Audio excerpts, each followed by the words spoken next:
Mystery of Black Hollow Lane, Chapter 14. Trouble. Oh yeah, I bet. Let's listen up. Jonas led them down a long staircase. Emmy gripped the railing to stop her knees from giving out. What would the punishment be? Detention every Saturday until she end of term? A week-long suspension? Please don't let us get expelled. Jonas unlocked a door and flicked on a lamp that left most of the room still dark. So, who's going to tell me what that was all about? Emmy stared at her shoes. It was her fault they were here. Jack didn't even want to come. She couldn't let her friends go down with her. You see, sir, It's my fault, Jack said. Emmy gasped. What was Jack doing? It was my idea to break into the office. I wanted to look something up on the computer. Emmy looked at Lola, who was staring straight ahead, her expression completely blank. Jack, what are you? Don't try and cover for me, Emmy, Jack interrupted. I was the one who broke into the office. I'm sure the security cameras caught me picking the lock. Jonas nodded and Emmy stared at Jack. She couldn't let him do this. No, I was the one who actually broke in. Jack cut in.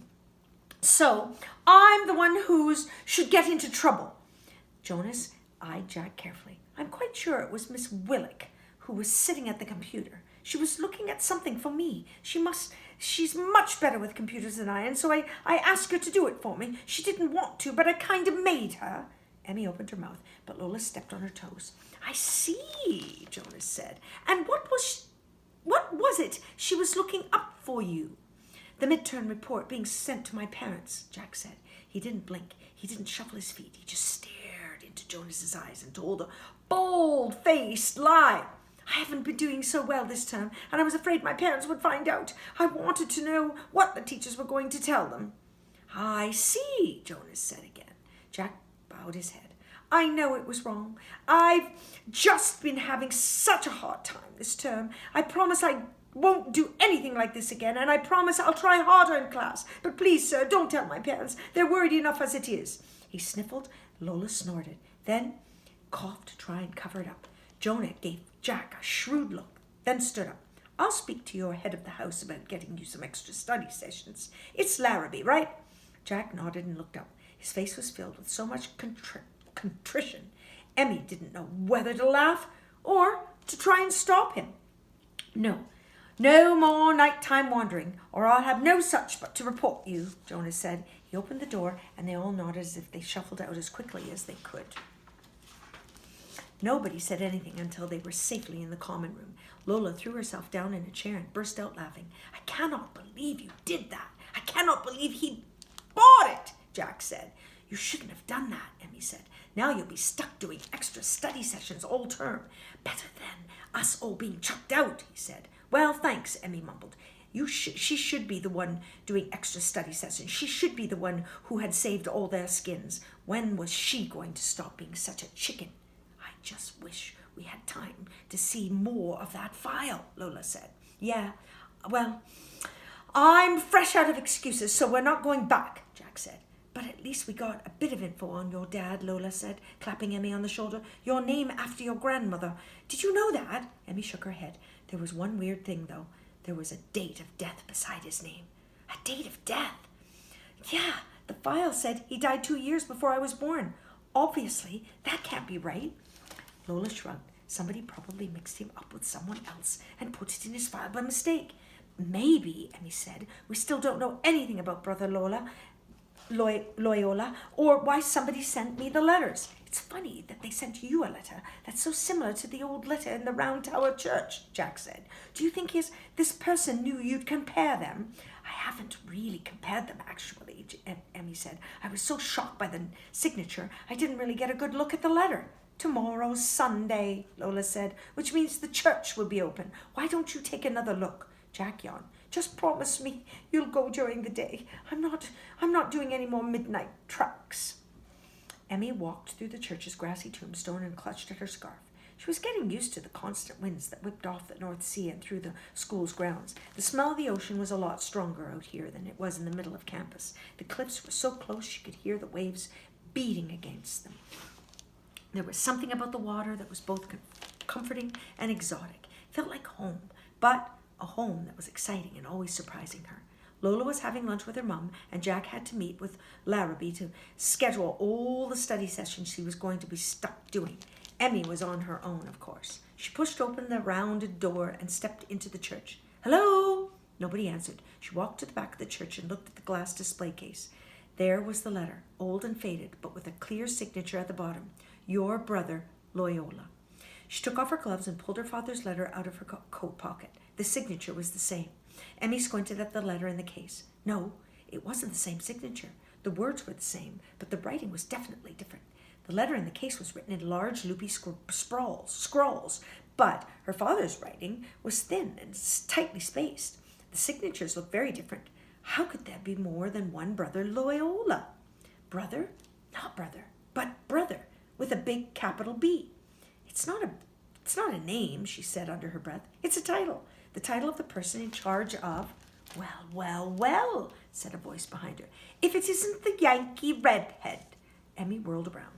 Jack's old roommate, Brian, was leaning against the baptismal font, staring at her with cold black eyes. What brings you out here? He asked her. Nothing, she said quickly.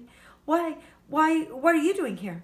Oh, nothing, he smiled. A shiver ran up Emmy's spine. Brian's smile looked anything but friendly. You should be careful, he said. This building isn't all that safe. Emmy's fingers started to twitch. 1,000-year-old stone, that all, and all that, he said. Who knows what kind of accident could happen? I knew everyone in a Latin society could be devastated if anything happened to our favorite member. He started walking toward her. Haven't you figured out that we'd rather not have girls hanging around our club? We don't take kindly to them sticking their noses into our business. I'm not afraid of you, Emmy lied. She tried to back away, but walked straight into a stone wall. Brian chuckled. I know you American girls are taught to be strong and brave. He was only a few feet away now, but that's a quality that can get you into trouble over here. He belched and reached out and ripped the letter from her hand. What is this? A letter from your boy? His voice trailed off.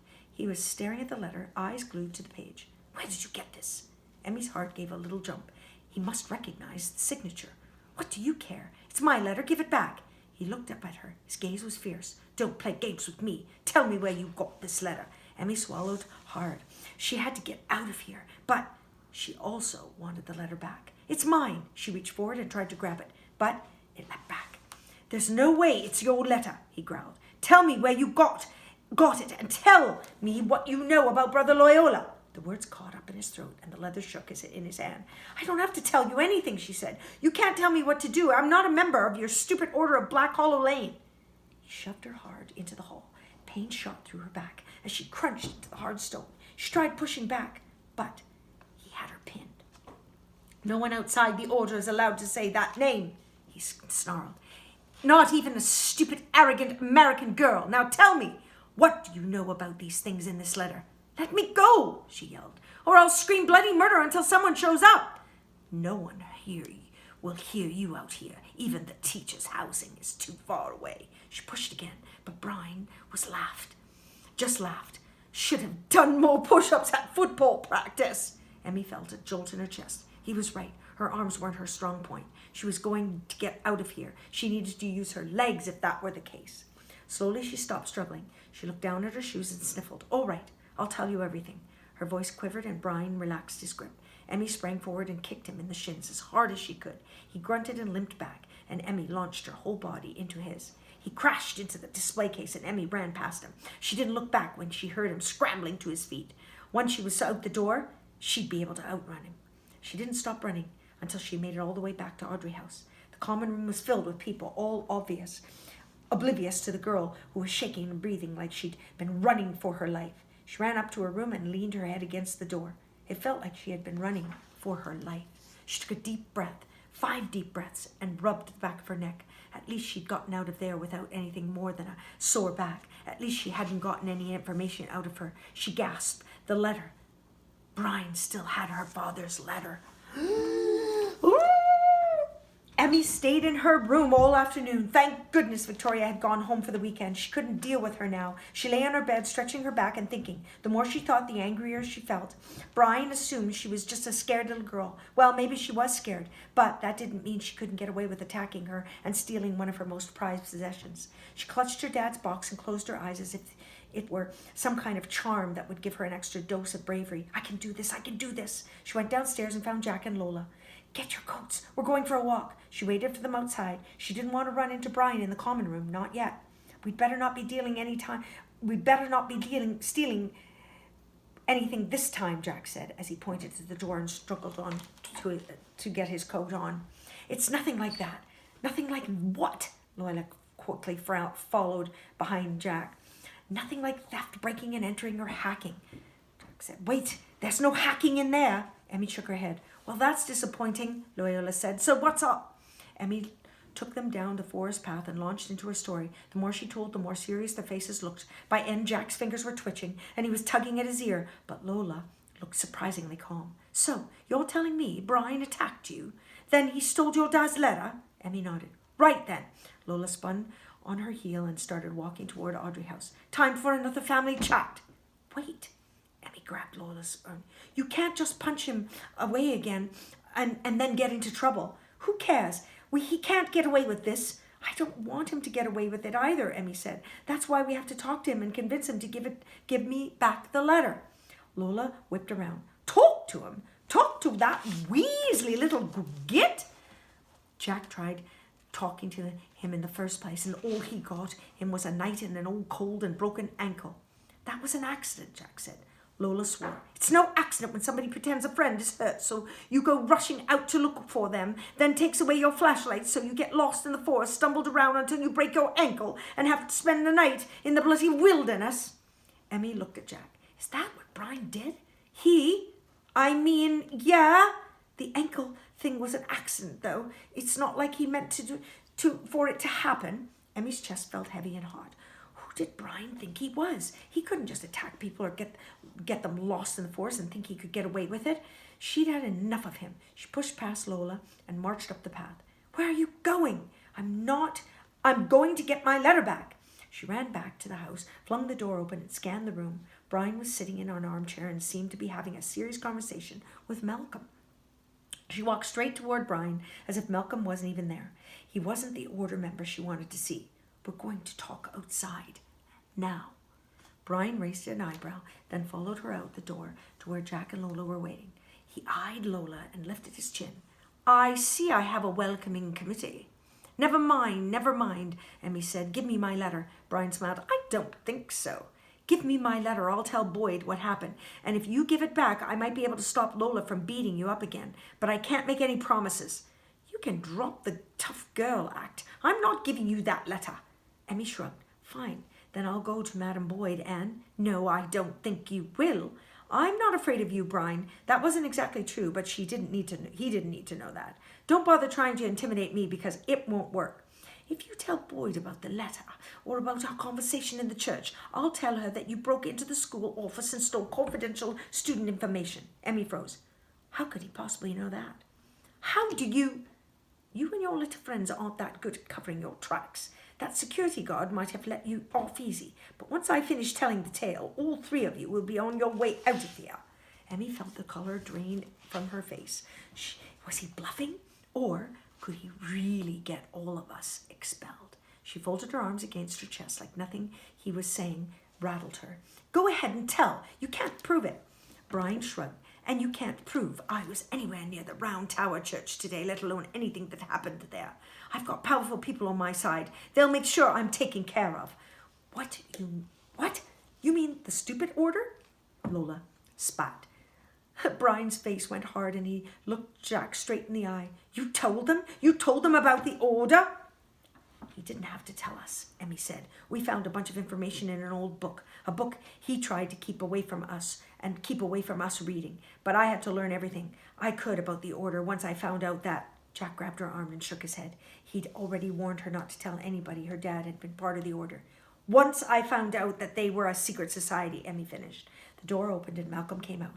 Usually he seemed so easygoing, but the look on his face was anything but relaxed. You shouldn't be talking about this stuff here. This is a private conversation, Jack said. Not when you're talking about the order where anyone could hear you, Malcolm whispered. You were talking so loud I could hear you through the door. So you know what Brian did, Jack said. You know he attacked Emmy and that he's threatening to get us expelled, and you're not going to do anything about it? Malcolm's face twitched and he shuffled his feet. Look, I don't like it much either, but he's meddling in stuff that could get her into trouble. She just needs to back off and everything will be fine. It's not fine, Jack said. None of the stuff you guys do, it's fine. How would you know, Malcolm said. You didn't even give a chance. Of course he didn't, Brian said. He's too much of a chicken to even try. Face it, Malcolm, your brother's nothing but a coward. Emmy waited for Malcolm to defend Jack, or to at least tell Brian to back off. But Malcolm didn't say anything. He looked at Jack with sad eyes, then walked back inside. It wasn't supposed to be like this, Brian said to Jack. We weren't supposed to be together like this. No wonder your family thinks you're such a disappointment. He threw the door open and disappeared inside. You okay? Jack asked Emmy. She nodded. How about you? He shrugged. I'm used to it. The look on his face made Emmy think he'd never get used to it. Well, I guess that's that. Emmy leaned against the stone wall of the house. I just wish I could get my letter back. It totally freaked Brian out when he read it. I wonder why, Jack asked. I mean, people outside the order aren't supposed to know what about it, but I'm sure it slips out every once in a while. It doesn't seem to have hurt them yet. He kept asking me what I know about Brother Loyola. I think that must be the title for the leader of the order. I bet that person is supposed to be a complete secret. I wonder who it is. It's got to be Larrabee, don't you think? Loyola said. He runs the Latin Society, which is where they recruit a lot of people, right? She looked at Jack, who nodded. And it's not like Larrabee works as hard as a teacher, Emmy said. He never does anything to help me learn Latin, even though he's supposed to. Don't take him too lightly, Jack warned. If he is the head of the order, he's no joke. Emmy nodded and opened the door. They sat at the table in the corner for a while, but nobody said much. Finally, they all decided to go to bed. Emmy lay awake a long time. Her back was still sore and she couldn't get her mind to stop racing. Eventually, she drifted off, lulled by the sound of breeze rustling in the trees. Wow, what a chapter, guys! Whew, let's take a break. Thanks for listening.